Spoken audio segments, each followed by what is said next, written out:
ko inyeshyamba zitemerewe gutera igihugu. Ariko si byo urimo nibicyo. Uretse gato ndakubaza urabishyigikiye? Ntabwo ngukanga. Ushyigikiye ushobora kurwana intambara wowe ku buryo wakumira ukibaza ukavuga uti uyu mugabo imbaraga zikuye warwana jewe umuhenerezo. Ndagusuhuje mwifurije kugira ibihe byiza aho uherereye hose mu bice by'isi bigiye bitandukanye kodama gukurikira GB Empire isoko y'amakuru yubaka society.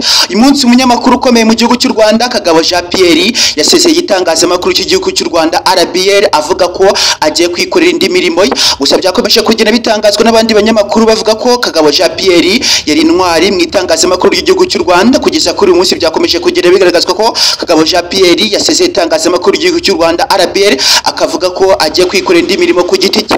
Gusa byakomeje kugenda bigaragazwa ko Kagabo Jean Pierre yakomeje kugenda akorera igihugu abinyujije mu itangazamakuru. Kuri uyu munsi kandi we adahwema kuvuga ko yavunitse cyane mu gutara inkuru no gutangariza inkuru abanyarwanda. Kugeza kuri uyu munsi abanyamakuru bakomeye cyane mu gihugu cy'u Rwanda harimo Mutesi Kovia ndetse na Kenisi bakomeje kugenda bavuga ko Kagabo Jean Pierre ari umwe mu bagabo bakomeje kugenda bakora mu mwuga w'itangazamakuru ndetse kandi bakabikora mu buryo bwiza no kuba bageza amakuru meza ku baturarwanda. Uyu munsi abaturarwanda benshi cyane bakomeje kugenda babazwa no gutangaza inkuru y'akababaro ivuga ko Kagabo Jean Pierre yari umunyamakuru mwiza ukomeza kugenda utangaza inkuru zakomeza kugenda zubaka society. Uyu munsi Kagabo Jean Pierre yasezeye avuga ko agiye kwikorera indi mirimo ku giti cye. Bivuga ko kandi adashaka gukora ku itangazamakuru ry'u Rwanda. Byakomeje kugenda byumvikanishwa na benshi bakomeza kugenda bibaza impamvu abanyamakuru bakomeye mu Rwanda bakomeza kugenda basezera ikinyamakuru gikomeye mu Rwanda. Uyu munsi navuga Kagabo Jean Pierre n'abandi batandukanye benshi bakomeje kugenda basezera itangazamakuru ry'igihugu cy'u Rwanda. Gusa umwuga w'itangazamakuru mu Rwanda ukomeje kugenda uhindura benshi, ukomeje kugenda uhindurwa amarira nk'uko byakomeje kugenda bigaragazwa na benshi baravuga ko mu itangazamakuru barahafungirwa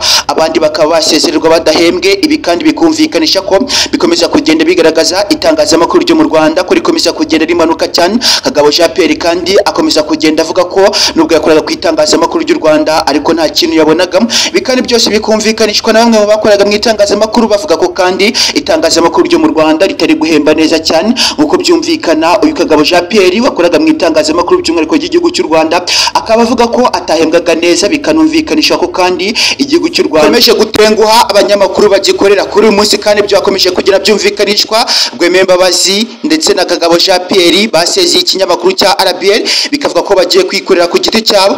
Benshi mu baturarwanda bari kwibaza impamvu abanyamakuru bakomeye cyane mu gihugu cy'u Rwanda Kagabo Jean Pierre, Rwemembabazi ndetse n'abandi bakomeje kugenda basezera itangazamakuru ry'igihugu cy'u Rwanda by'umwihariko ishami rya RBL mu Rwanda. Uko byakomeje kugenda bigaragazwa benshi baribaza impamvu abanyamakuru bikomerezwa bakomeza kugenda batangaza inkuru zakomeza kugenda zubaka societe. Kuri uyu munsi bikumvikana ko bamaze kuba basezera ibitangazamakuru bikomeye mu Rwanda bakajya gushinga ibyabo bitangazamakuru. Uyu munsi Rwemembabazi ni umwe mu banyamakuru bakoreye igitangazamakuru cy'u Rwanda ariko biza kurangira asezeye itangazamakuru ry'igihugu cy'u Rwanda bitewe n'uko batamuhembaga neza cyangwa se atitezaga imbere. Uko byakomeje kugenda bigaragazwa kandi Kagabo Jean Pierre nawe arashinja itangazamakuru ry'igihugu cy'u Rwanda RBL ko batamuhemba neza ndetse kandi akaba amaze imyaka isaga 20 akorera igihugu cy'u Rwanda abinyujije mu mwuga w'itangazamakuru. Uko byakomeje kugenda bigaragazwa n'abanyamakuru benshi bakomeje kugenda bagaragaza ko babaye nyuma gukora ibitangazamakuru mu Rwanda bimwe bikabambura bikabafungisha abandi bakababurirwa irengero.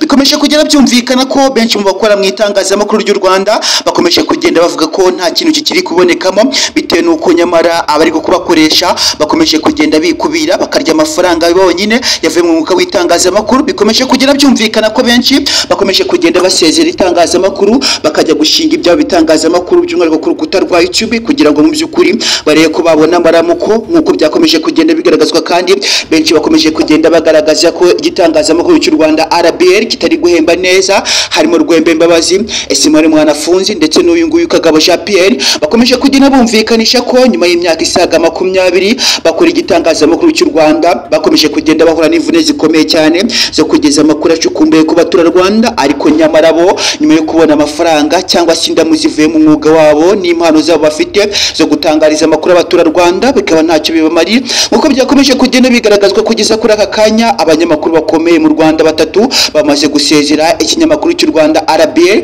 harimo Esimari Mwanafunzi, Kagabo Jean Pierre, Rwemembabazi n'abandi batandukanye bakomeje kugenda basezera itangazamakuru ry'u Rwanda. Kugeza kuri aka kanya biri kumvikanishwa n'abaturarwanda bari bakunda abagabo bakomeza kugenda basesengura inkuru zakomeza kugenda zubaka sosiyete, bababajwe no gutangaza inkuru zirukanisha cyangwa se zisezera aba bagabo mu by'ukuri bakoraga mu itangazamakuru ry'igihugu cy'u Rwanda. Kugeza kuri aka kanya nk'uko byakomeje kugenda bigaragazwa na bamwe mu bayobozi ba RBA, bababajwe no gutangaza inkuru z'akababaro no gusezera ibikomerezwa mu itangazamakuru byafashe igitangazamakuru cy'u Rwanda RBA kuba cyazamuka. Kugeza kuri aka kanya kandi nk'uko bikomeje kugenda bigaragazwa igitangazamakuru cya Kiss FM, Sam Karenzi akomeje kugenda aregwa ibyaha bitandukanye, harimo ibyo gukoresha abanyamakuru ntabishyure, abakozi arasanzwe akoresha harimo n'abakirina ntabishyure. Ibi kandi bikumvikanisha ko itangazamakuru ryo mu Rwanda rikomeje kugenda rikendera. Ibi kandi bigasobanurwa ko biterwa n'abanyamakuru bakomeye, harimo ba bosi bakaba mu by'ukuri badahema abakozi bakoresha, bikaba byumvikanisha ko bagira uruhare rukomeye cyane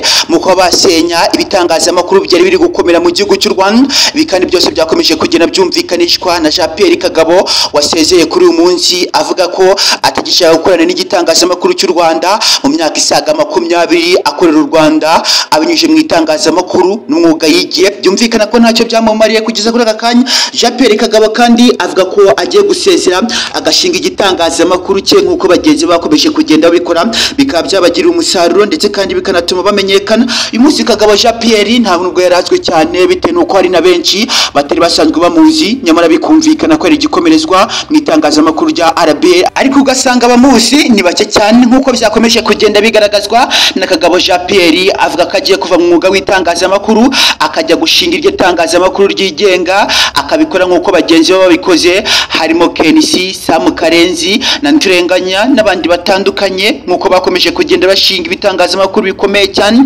Biri kumvikana ko benshi mu baturarwanda bakomeje kugenda bagaragaza ko nyamara igihugu cy'u Rwanda nikitareba neza kiraza gusigara mu itangazamakuru, kiri gusigara inyuma, ahubwo bize kuba byakumvikana ko benshi mu bari gushinga ibitangazamakuru byabo bikomeje kugenda bikomera kurusha igitangazamakuru cy'igihugu cy'u Rwanda RBA. Nk'uko byakomeje kugenda byumvikanishwa igitangazamakuru cya RBA bivuga ko ari igitangazamakuru cy'umukuru w'igihugu cy'u Rwanda Perezida Paul Kagame, ariko bikaba biri kumvikana ko abari gukoramo bari kugaragaza amanyanga, kudahemba abakozi no kwambura abandi, bamwe bakanafunga. Bikanumvikana ko kandi nyuma y'uko byumvikanishwa ko igitangazamakuru cy'u Rwanda RBA bivuga ko ari igitangazamakuru cy'umukuru w'igihugu cy'u Rwanda Perezida Paul Kagame, ariko bikumvikana ko gikomeje kugenda cyumvikanamo amanyanga akomeye cyane, gufungisha abagikoramo, kudahemba abagikoramo n'ibindi bitandukanye. Bikumvikana ko kandi abakora muri iki gitangazamakuru bakomeje kugenda bivumbura bakava mu itangazamakuru rya RBA nk'uko bikomeje kugenda bigaragazwa, kandi bavuga ko bagiye ko bakihangira imirimo, by'umwihariko harimo gukora umwuga birasanzwe bakora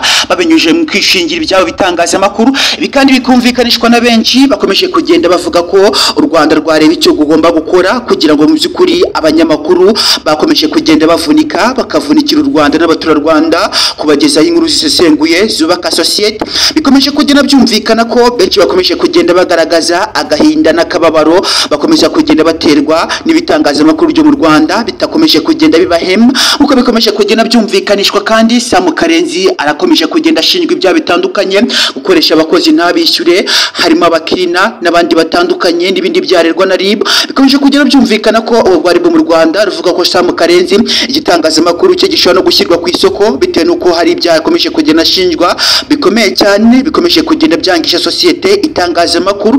Kugeza kuri aka kanya kandi ubwo RIB mu Rwanda rwongeye kwibutsa abatangazamakuru bose mu Rwanda rubabwira ko mu by'ukuri bagomba gutangaza inkuru zifite shingiro, zigomba kuba zakubaka sosiyete, zitagomba gusenya sosiyete. Uko bikomeje kugenda byumvikana, Sam Karenzi akomeje kugenda ashinjwa ibyaha bitandukanye, harimo byo gusenya sosiyete, gusebya abandi batangazamakuru. Ibi kandi byose bikumvikana ko bikomeje kugenda biba mu ngingo igize icyaha, bikanavuga ko Sam Karenzi ashaka kuba yabihanirwa n'itegeko nk'uko byakomeje kugenda biteganwa mu igazeti y'u Rwanda yashyizwe mu mategeko mu mwaka wa 2024. Kandi bikumvikanishwa ko bose bagomba kwitonda.